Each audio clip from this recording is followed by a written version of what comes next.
আসসালামু আলাইকুম রহমতুল্লাহ। আশা করি সকলেই ভালো আছেন।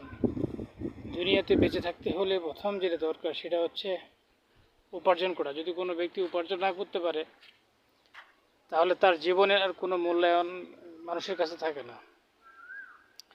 তাই আমরা সারাক্ষণ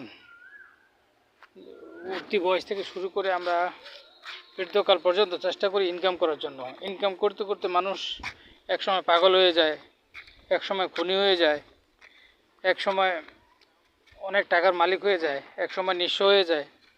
কত ঘটনা যে ঘটে একটাই ছোট্ট একটা জীবনে।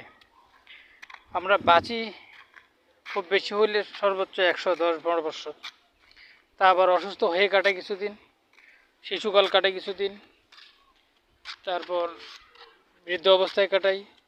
মানে কাটনের সময় শেষ নাই। আমরা কত সময়ের কত সমস্যার যে মুখোমুখি হই এই অল্প কদিনের মাঝখান দিয়ে। তারপর আমরা চাই খালি টাকা টাকা টাকা টাকা টাকা।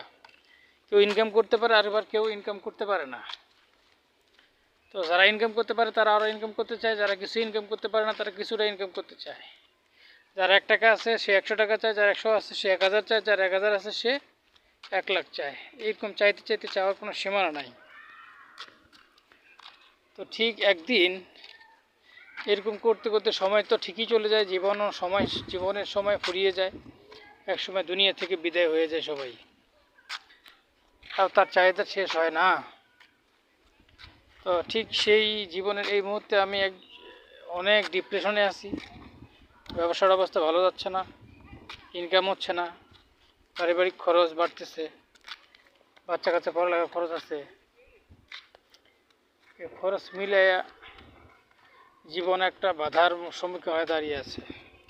তো আপনারা সবাই দোয়া করবেন এবং প্রতিবেশীদের হেল্প করবেন, ভাই বিরাদের আত্মীয় স্বজনদের হেল্প করবেন, চেষ্টা করবেন সবার সাথে মিলেমিশে থাকার জন্য। তবে একলা খাওয়ার চেষ্টা করবেন না দুনিয়াতে। সবাই মিলে খাওয়াই হচ্ছে সবথেকে পরম সুখ। এই সুখ বোঝার চেষ্টা করবেন। ভালো থাকবেন। আসসালামু আলাইকুম রহমতুল্লাহ।